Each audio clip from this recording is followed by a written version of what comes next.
आवाज radio voice of Khalsa सुनने वाले सभी श्रोताओं का एक बार फिर मैं स्वागत करना चाहूंगी। आज के इस कार्यक्रम में आप सभी का बहुत बहुत स्वागत है। श्रोताओं, कल हमने बात की थी एस.एम. मुशर्रफ, पूर्व आईजी पुलिस महाराष्ट्र द्वारा लिखी उनकी किताब करकरे के हत्यारे कौन, भारत में आतंकवाद का असली चेहरा भाग 3 की। आज इसी श्रृंखला को आगे बढ़ाते हुए हम भाग 4 की तरफ बढ़ेंगे, जिसमें आज हम बात करेंगे ब्राह्मणवादियों को बचाने और मुसलमानों के को फंसाने के लिए आईबी की गैर जरूरी और सोची समझी दखल अंदाजी किस तरह से है। इस विषय पर एम.एस. मुशर्रफ साहब क्या कहते हैं, आज हम आपको बताएंगे। इनकी किताब के माध्यम से जानकारी आप तक पहुंचाएंगे। इस कार्यक्रम को आप हमें अलग अलग देशों से सुन सकते हैं। Radio voice of Khalsa application अपने एंड्रॉइड मोबाइल या आईफोन पे डाउनलोड करके आप हमारे सारे ही कार्यक्रम लाइव या रिकॉर्डेड सुन सकते हैं। तो चलिए श्रोताओं, शुरुआत करेंगे आज के हमारे विषय की। ब्राह्मणवादियों को बचाने और मुसलमानों के फंसाने के लिए आईबी की गैर जरूरी और सोची समझी दखल अंदाजी किस तरह। मुशर्रफ जी कहते हैं कि पिछले कुछ वर्षों के दौरान, खासकर जब देश में लगातार बम विस्फोट हो रहे हो, आईबी ने खुफिया जानकारी इकट्ठा करने का अपना असल काम मुश्किल से ही किया है। ये ज्यादातर बम विस्फोट के मामलों की जांच करती रही है। हाल के दिनों में एक भी घटना ऐसी नहीं है जिसमें बम विस्फोट या आतंकी हमले सही खुफिया जानकारी और आईबी के समय पर दखल दिए जाने से टाल गए हों। दूसरी तरफ लगभग हर धमाके के बाद आईबी में मौजूद ब्राह्मणवादी अधिकारी दखल देते हुए और स्थानीय पुलिस या जांच एजेंसियों को अपनी सोच और अपने रेडीमेड सबूत को मनाने को मजबूर करते पाए गए हैं।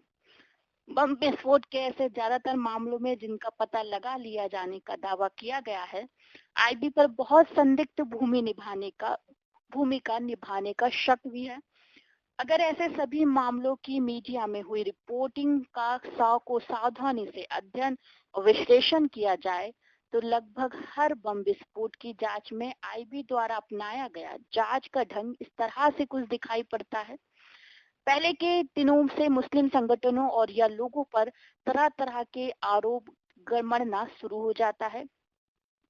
आपने देखा होगा कि पिछले कुछ वर्षों के दौरान देश में लगभग हर बम विस्फोट के मामले में ये अनुभव रहा है कि विस्फोट की गूंज धीमी होने या विस्फोट के शिकार व्यक्ति का खून सूखने से भी पहले खुफिया और जांच एजेंसियों के बीच कुछ मुस्लिम संगठनों जैसे लश्कर-ए-तैयबा, हुजी, सिमी या फिर हाल ही में खोजे गए आईएम इंडियन मुजाहिदीन या कुछ अज्ञात संगठनों पर महज अपने ख्याली अंदाजों के आधार पर आरोप लगाने की एक होड़ से शुरू हो जाती है, और वे हमेशा साथ देने वाले मीडिया के माध्यम से, जो कि काफी हद तक ब्राह्मणवादी तत्वों के नियंत्रण में है, जहां तक हो सकता है जमकर प्रचार करते हैं। और ये मुस्लिम विरोधी माहौल बनाने और आम हिंदुओं को मुसलमानों के खिलाफ करने के ब्राह्मणवादियों और आईबी के मुख्य उद्देश्य को ध्यान में रखते हुए किया जाता है। हालांकि स्थानीय पुलिस, इसकी अपराध शाखा, आतंकवाद विरोधी दस्ता और दूसरे ऐसे ही विशेष दस्ते या टीमें भी दौड़ में शामिल होती है, लेकिन वे अपनी आंखें मूंद कर रिंग मास्टर यानी आईबी और उसकी मंशा को भांपते हुए चलती है। क्योंकि स्थानीय पुलिस से लेकर वरिष्ठ नौकरशाहों तक हर एक, और यहाँ तक कि सरकार को भी आईबी द्वारा सीधे या घुमा फिराकर समझाया जा चुका है कि कोई भी बम विस्फोट का मामला आतंकवाद से जुड़ा होने की वजह से आईबी का मामला है और सबको आईबी के अपनाए रास्ते पर ही चलना होगा। धमाकों में शामिल संभावित आतंकवादियों के बारे में स्थानीय पुलिस या एटीएस द्वारा, अनजाज एजेंसियों द्वारा या वरिष्ठ नौकरशाहों और सरकार द्वारा धमाकों के तुरंत बाद व्यक्त किए जाने वाले विचारों को 90% मामले में ये समझना चाहिए कि वे आईबी के ही विचार हैं। अगर किसी ने अलग चलने की हिम्मत की तो उस स्त्री या पुरुष को तुरंत मजबूर कर दिया जाता है कि आईबी के द्वारा दी गई लाइन पर ही चले। आईबी जांच को व्यावहारिक रूप से अपने हाथों में ले लेती है। आमतौर से आईबी किसी बम विस्फोट की जांच उसके तार्किक ढंग से नहीं होने देती। वो इस बात को सुनिश्चित करती है कि विस्फोटकों की जांच के हर मामले में उसका दखल रहे, यहाँ तक कि अगर स्थानीय पुलिस सही दिशा में जांच कर रही है तो यह अचानक ही कूद पड़ती है। पहले से तैयार सबूत के साथ अपनी थ्योरी पेश कर देती है और स्थानीय पुलिस में से सावधानी से चुने गए एक नरम जांच दस्ते के माध्यम से इसे निपटाती है। ऐसा तब ज्यादा होता है जब ब्राह्मणवादी तत्वों के शामिल होने का संदेह हो या अगर विस्फोट खुद आईबी की करतूत हो।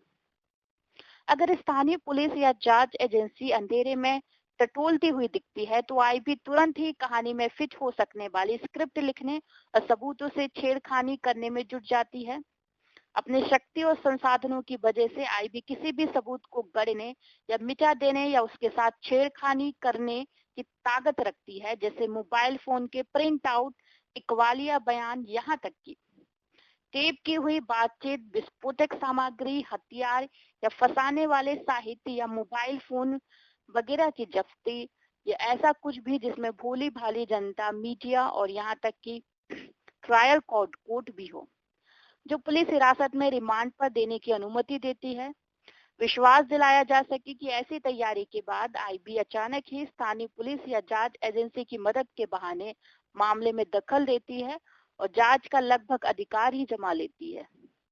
इस तरह से वह स्थानीय पुलिस या एटीएस या एसआईटी या यहाँ तक कि सीबीआई जैसी जांच एजेंसियों के माध्यम से पूरे मुस्लिम समुदाय को बदनाम और हतोत्साहित करने और भोले भाले आम हिंदुओं के बीच में मुसलमान विरोधी माहौल बनाने की सोच के साथ आसानी से सैकड़ों मुस्लिम युवकों को गिरफ्तार करने की अपनी योजना को पूरा करती है, जिसका नतीजा ये होता है कि जहां मुसलमान और धर्मनिरपेक्ष लोग सरकार या पुलिस को उनकी पक्षपातपूर्ण सांप्रदायिक कार्रवाई और मनमानी के लिए दोषी ठहराते रहते हैं, वहीं उसके मुख्य निर्माता और मुख्य निर्देशक यानी कि आईबी के ब्राह्मणवादी पर्दे के पीछे रहते हुए अपने टीवी स्क्रीन पर स्थिति का आनंद लेते हैं। आईबी का उन मामलों में दखल देना एकदम निश्चित है जहां ब्राह्मणवादी तत्वों के शामिल होने का शक हो या जहां धमाके आईबी के तथाकथित कबर ऑपरेशन का नतीजा ही हो। अब बात करते हैं किस तरह से मुठभेड़ की जाती है। खाना पूर्ति के लिए आईबी का एक पसंदीदा हथियार है मुठभेड़ करना। मुशर्रफ जी कहते हैं कि सबूत में छेड़खानी के लिए या विस्फोट के किसी मामले में महत्वपूर्ण कड़ी को जोड़ने के लिए मुठभेड़ आईबी के बहुत काम की चीज है। मुठभेड़ से पहले किसी भी आतंकवादी से अपनी डायरी में ऐसा कुछ भी लिखने को कहा जा सकता है जो जांचकर्ता उससे लिखवाना चाहता हो, जैसे उसके सहयोगियों या संचालकों के नाम, पते, फोन नंबर आदि तरह की जानकारी। आईबी ने यह हत्या कई तरह के जानकारी आतंकवाद के प्रशिक्षण के लिए किया गया, उसके गिरोह की आगे की योजनाएं या उसे एक मोबाइल फोन पर अपने सहयोगी या संचालकों से बात करने के लिए मजबूर किया जा सकता है, या जांच में खाना पूर्ति के लिए जो भी जरूरी हो वह करने के लिए कहा जा सकता है। ब्राह्मणवादी आतंकवादियों को बचाने के लिए अहम सुरागों की छानबीन नहीं की करती है। अगर किसी विस्फोट की जगह बहुत ही अहम सुराग भी पाए गए हो या प्रारंभिक जांच के दौरान स्थानीय पुलिस ने महत्वपूर्ण लीड दी है, तो अगर उससे ब्राह्मणवादी आतंकवादियों के फंसने की संभावना हो या अगर वे आईबी के पूर्वाग्रह और पहले से तैयार थ्योरी में फिट नहीं है, तो आईबी ने उनकी बहुत बारीकी से छानबीन करने और उनको तार्किक नतीजे तक पहुंचने नहीं दिया, जैसा कि 2006 के मुंबई ट्रेन विस्फोट के मामले में, 2006 के मालेगांव बम विस्फोट, 2007 का समझौता एक्सप्रेस विस्फोट और 2007 के हैदराबाद की मक्का मस्जिद विस्फोट, 2007 के अजमेर शरीफ विस्फोट, 2008 के अहमदाबाद विस्फोट और 2008 के जयपुर विस्फोट के मामले में हुआ। कई बार ऐसा भी होता है कि आईबी अपनी थ्योरी फिक्स कर लेती है और उसे जांच एजेंसी को निपटाने के लिए सौंप भी देती है, और उसके बाद उसकी थ्योरी के विपरीत कुछ अवांछित घटनाएं हो जाती है। ऐसी किसी घटना में आईबी अपना पाला उतना ही आसानी से बदल लेती है जैसे कमीज बदल दी जाती हो। कुछ मामले में तो उसने अपना पाला एक या दो बार नहीं बल्कि कई बार बदला है। अगर जांच एजेंसी आईबी के पक्ष में नहीं है तो दो समांतर थ्योरी साथ साथ चलती हुई पाई गई है, जो आईबी के लिए एक बहुत परेशानी का कारण बन जाती है। ये मुंबई ट्रेन विस्फोट मामले में, हैदराबाद के मक्का मस्जिद विस्फोट मामले में, अजमेर शरीफ की दरगाह विस्फोट के मामले में और उत्तर प्रदेश के सीरियल ब्लास्ट के मामले में और संकट मोचन विस्फोट के मामले में ऐसा ही हुआ। आरोप पत्रों में भी झोल होता है। एक बार जब संदिग्धों को आईबी द्वारा चुन लिया जाता है तो सबूत गढ़कर उन पर आरोप सिद्ध करना जरूरी हो जाता है। क्योंकि विस्फोट के ज्यादातर मामलों में जांच झूठी थ्योरी पर आधारित होती है, इसलिए ऐसे मामलों में भेजे गए आरोप पत्र में कई खामियां होती है और उसमें जोड़ तोड़ और मुठभेड़ों के बावजूद बहुत से झोल रह जाते हैं। लेकिन उनसे चिंतित नहीं होती, क्योंकि उसका मुस्लिम समुदाय को विजिट करने का मुख्य उद्देश्य पूरा हो चुका होता है और वो जानती है कि अभियुक्त मामले की सुनवाई होने तक जेल में कई सालों तक रहेगा। जांच का ये तरीका लगभग सभी बम विस्फोट मामलों में सामने आया है। उनमें से कुछ का विश्लेषण समाचार पत्रों में प्रकाशित रिपोर्टों के आधार पर किया जा सकता है, जैसे कि 2006 का मुंबई ट्रेन बम विस्फोट मामला।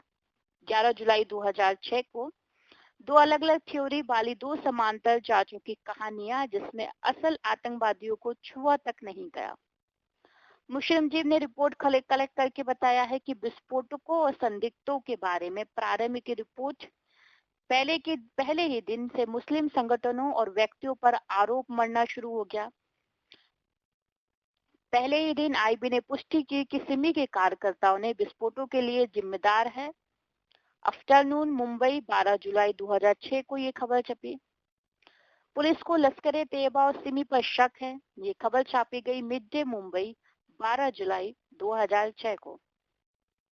शामिल हुए उग्रवादियों की राहिल, फयाज, कागजी तथा जैनुद्दीन के रूप में पहचान कर ली गई है और ये खबर छपी मिड डे 12 जुलाई 2006 को। नेपाल पुलिस ने काठमांडू में 4 पाकिस्तानियों को गिरफ्तार किया।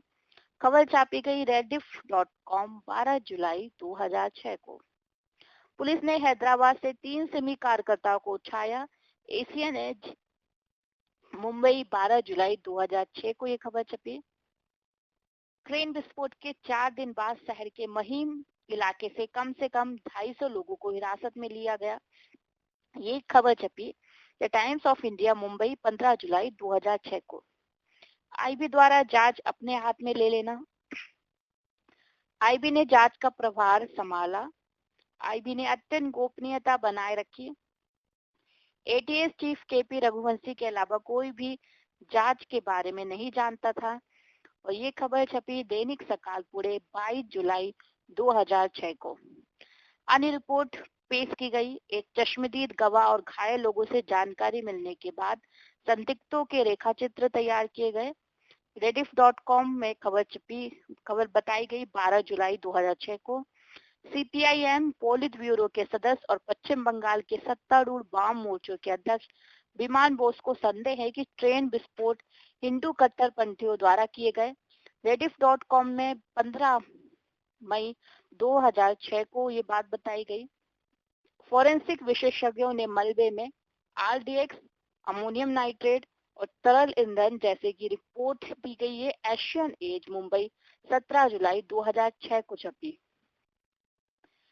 एटीएस का मामले को सुलझाने का दावा भी किया गया। एटीएस ने पहले संदेह में 20 जुलाई को बिहार से कमल अहमद को गिरफ्तार किया था और एक एहतिशाम को मीरा रोड मुंबई से 29 जुलाई को गिरफ्तार किया। नार्को टेस्ट के दौरान उन्होंने अपने कुछ सहयोगियों के नाम बताए जो शैतानी साजिश में शामिल थे। उनके द्वारा दी गई जानकारी के आधार पर एटीएस ने 4 और संदिग्धों को गिरफ्तार किया। वे थे मोहम्मद शाहिद, मोहम्मद सफी, वजीउद्दीन शेख और मोहम्मद माजिद शेख। इन लोगों की गिरफ्तारी के साथ एटीएस ने मामले के हल हो जाने का दावा किया। चारों पर पाकिस्तानी नागरिकों को रशद देने का आरोप था जिन्होंने ट्रेन में बम लगाए थे। उनमें से मस्जिद शेख पर लश्कर स्लीपर सेल का सदस्य होने का संदेश भी था और ये खबर छपी थी the times of India Pune 30 सितंबर 2006 को। मुंबई पुलिस आयुक्त एन रॉय ने कहा, साजिश में शामिल पाकिस्तानियों में से एक रेलगाड़ी के पूरी तरह से भरे डिब्बों से उतर नहीं सका और खार स्टेशन पर बम विस्फोट में मारा गया।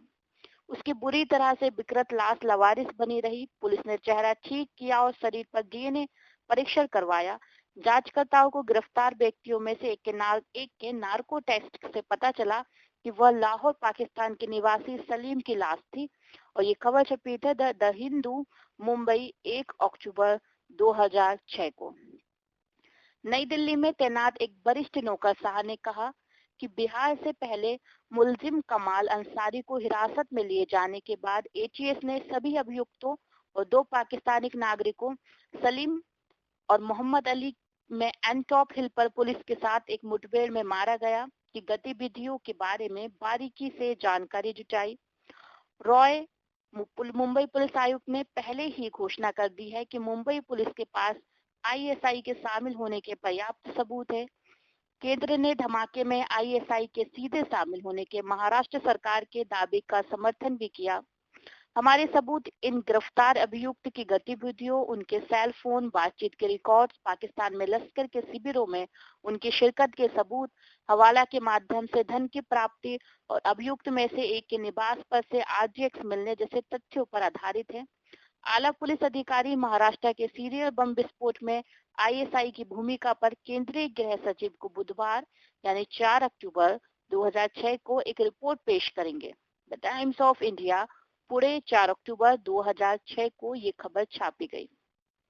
इस आशय का साक्ष्य क्या है? आईएसआई ने बम विस्फोट की साजिश रची। 11 पाकिस्तानी नागरिकों ने विस्फोटों में सीधे भाग लिया और उन्हें पाकिस्तान में बहवलापुर सिविल में प्रशिक्षण भी दिया गया था।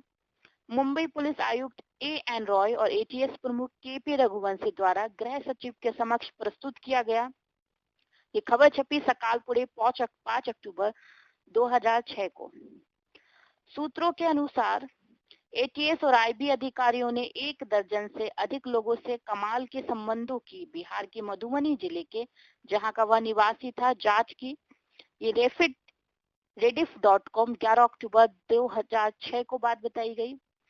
एटीएस द्वारा आरोप पत्र दाखिल किया जाना। बाद में एटीएस द्वारा 13 गिरफ्तार लोगों के खिलाफ अदालत में एक आरोप पत्र प्रस्तुत किया गया, जिसमें 15 लोगों को, जिसमें से 10 पाकिस्तानियों सहित फरार दिखाया गया था। एटीएस द्वारा की दिए गए मुख्य सबूत इस प्रकार है। एक पहला सबूत था कि अभियुक्त के इकबालिया बयान। दूसरा सबूत था उनकी सेल फोन पर बातचीत का रिकॉर्ड। तीसरा सबूत था कुछ अभियुक्तों का नार्को टेक्स्ट परीक्षण किया गया। चौथा सबूत था मुठभेड़ में मारे गए कुछ पाकिस्तानियों का डीएनए परीक्षण। पांचवा सबूत था अभियुक्त में से एक के घर से जब्त आरडीएक्स और छठवां सबूत था एक मारुति कार की जब्ती, जिसमें गोवंडी से ब्रांद्रा तक बम ले जाए गए थे और जिस पर आरडीएक्स के निशान थे। एटीएस ने कुछ दूसरे सबूत साथ 2 महत्वपूर्ण गवाहों का हवाला भी दिया। उनमें से एक पश्चिम रेलवे का दैनिक यात्री है। उसके अनुसार इस घटना के दिन उसका संदिग्धों में से एक के साथ झगड़ा हुआ था, क्योंकि एक संदिग्ध द्वारा ले जाई जा रही किसी भारी वस्तु से उसे चोट लगी थी। समाचार पत्रों में उस संदिग्ध आदमी का वर्णन पढ़ने के बाद उसे उस व्यक्ति की याद आई जिसने वह लड़ा था। वह अपनी मर्जी से आगे आया और संदिग्ध की पहचान की। दूसरा गवाह एक टैक्सी ड्राइवर है। घटना के दिन वह गोवंडी से 3 यात्रियों को चर्चगेट के लिए ले जा रहा था। उनके पास कुछ भारी बक्से थे जिन्हें उन्होंने आगे की सीट पर डाल दिया था। रास्ते में जब एक बार उसने अचानक ब्रेक लगाई तो उन वस्तुओं में से एक नीचे गिर गई थी। यात्री नाराज हो गया और उस पर चिल्लाने लगे। इस पर वह थोड़ा हैरान भी हुआ, लेकिन फिर समाचार पत्रों में संदिग्धों के स्केच देखने के बाद वह उन्हें पहचानने के लिए आगे आया। अब सवाल यहाँ खड़ा करता है, क्या ये सभी सबूत विश्वसनीय हैं? मुशर्रफ जी कहते हैं कि एक व्यक्ति जिसका एक सहयात्री के साथ एक भीड़ भरी मेट्रो ट्रेन में झगड़ा हुआ हो और वह भी पीक ओवर के दौरान बहुत ज्यादा व्यस्त अवस्था में कई हफ्ते बीत जाने के बाद अपने वर्णन के आधार पर, और वह भी उसकी इच्छा से, उस व्यक्ति को पहचानने के लिए खुद को उसने सामने पेश किया, क्या ये संभव है? दूसरा सबूत क्या विश्वसनीय है? दूसरा सबूत था कि यदि वह टैक्सी ड्राइवर के मामले में वह उन सैकड़ों यात्रियों में से उन 2 यात्रियों के चेहरे को कैसे याद रख सकता है जिन्हें विस्फोट के बाद उसने ढोया हो? संदिग्धों के मोबाइल फोन की बातचीत कब और कैसे रिकॉर्ड की गई? अगर उनके फोन विस्फोटकों से पहले से आईबी या पुलिस की निगरानी में थे, तो क्यों उन व्यक्तियों को पता नहीं लगाया जा सका और उन्हें पहले ही गिरफ्तार किया गया? ये एक बहुत बड़ा सवाल खड़ा होता है। यदि उन्हें विस्फोट के बाद निगरानी में रखा गया तो ये किस आधार पर किया गया? क्या आवाजों की पहचान वैज्ञानिक ढंग से की गई थी? पुलिस द्वारा मकोका के तहत दर्ज इकबालिया बयान कितने विश्वसनीय है हो सकते हैं, खास तौर से इस बात के मद्देनजर कि उच्चतम न्यायालय हाईकोर्ट ने मकोका की कुछ धाराओं की वैधता के ही मुद्दे पर सुनवाई पर स्टे लगा दिया है। ये खबर छपी द इंडियन एक्सप्रेस पुणे 1 मार्च 2008 को। किसी व्यक्ति के खिलाफ कोई ठोस सबूत मौजूद ना हो तो क्या महज नार्को टेस्ट के आधार पर उसे अभियुक्त बनाया जा सकता है? ये भी एक बहुत बड़ा सवाल खड़ा होता है जांच पर। कैसे एक पाकिस्तानी नागरिक की डीएनए टेस्ट के आधार पर पहचान की जा सकती है? क्या इन टेस्ट में उसके धर्म, राष्ट्रीयता या आतंकवादी गुट जिसका वह सदस्य है, डीएनए टेस्ट से क्या इन सब की पहचान संभव है? किसी के घर से मुंबई पुलिस द्वारा आरडीएक्स के बरामदगी का दावा कितना विश्वसनीय हो सकता है? यह मशहूर है कि मुंबई पुलिस जहां चाहे आरडीएक्स की बरामदगी दिखा सकती है। ये भी एक बहुत बड़ा सवाल खड़ा होता है जांच पर।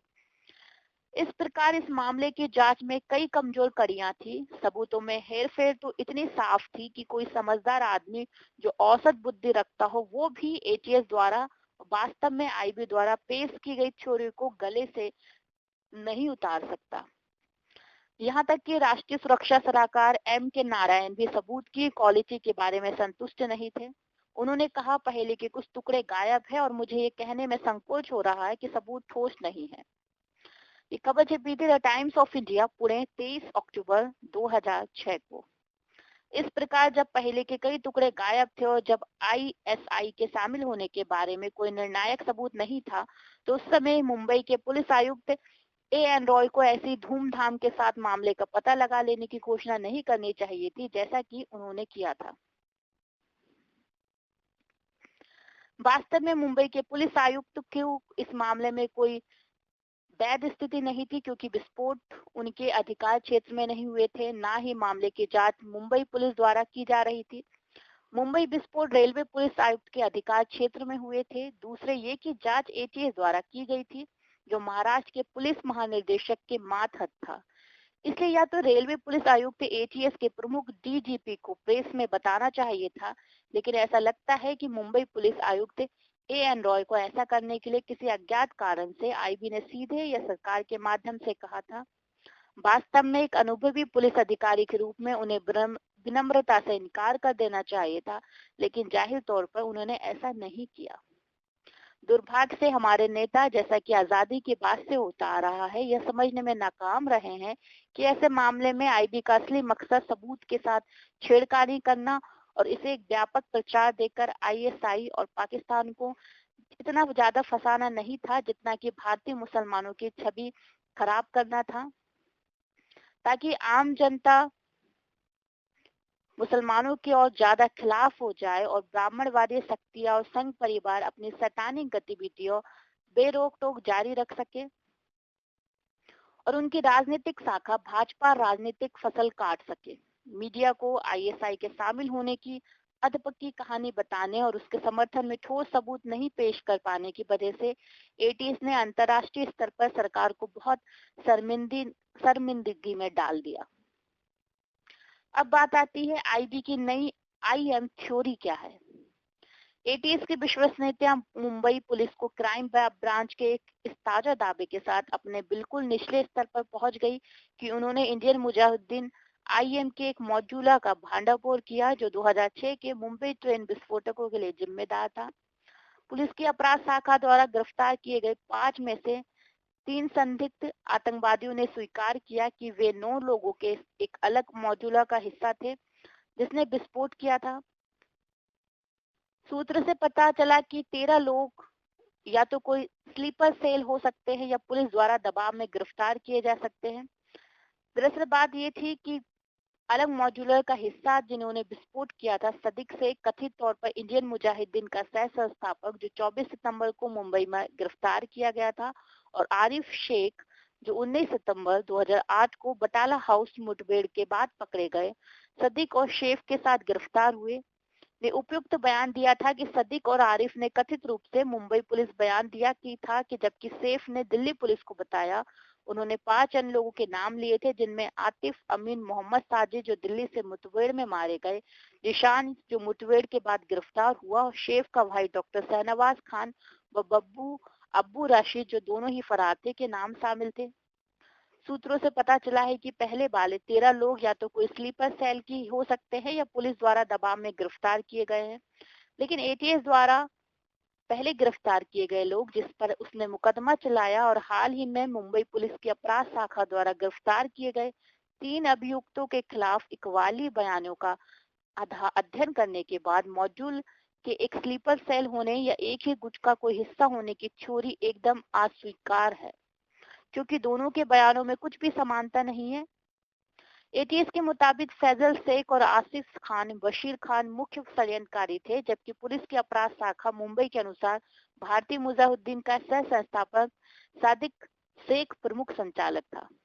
एटीएस का जहां कहना है कि बम के पुर्जे चेंबूर में गोवंडी से चीता कैंप में मोहम्मद अली के घर पर जोड़े गए, जबकि पुलिस की अपराध शाखा कहती है कि वे सेबरी में एक फ्लैट में जोड़े गए जो अबू राशिद ने किराए पर लिया था। एटीएस की थ्योरी के अनुसार आसिफ खान, बशीर खान अमोनियम नाइट्रेट और डिटोनेटर लाए, जबकि कमाल अंसारी बम तैयार करने के लिए पाकिस्तानी नागरिक एहसानुल्लाह द्वारा लाया गया आरडीएक्स लेकर गया था। दूसरी तरफ अपराध शाखा के अनुसार रियाज भटकल उर्फ रोशन खान बम तैयार करने के लिए सेबरी के फ्लैट में अमोनियम नाइट्रेट लाया था और बमों में आरडीएक्स का प्रयोग नहीं किया गया था। एटीएस के अनुसार सजिद मरगम अंसारी ने विस्फोट के लिए टाइमर सर्किट और अन्य उपकरणों का इंतजाम किया, जबकि पुलिस की अपराध शाखा का कहना है कि बिजली मिस्त्री आरिफ शेख ने चीता कैंप में उनके निवास पर सर्किट तैयार किया और सेबरी के फ्लैट पर विस्फोट के 2 दिन पहले उन्हें लाया था।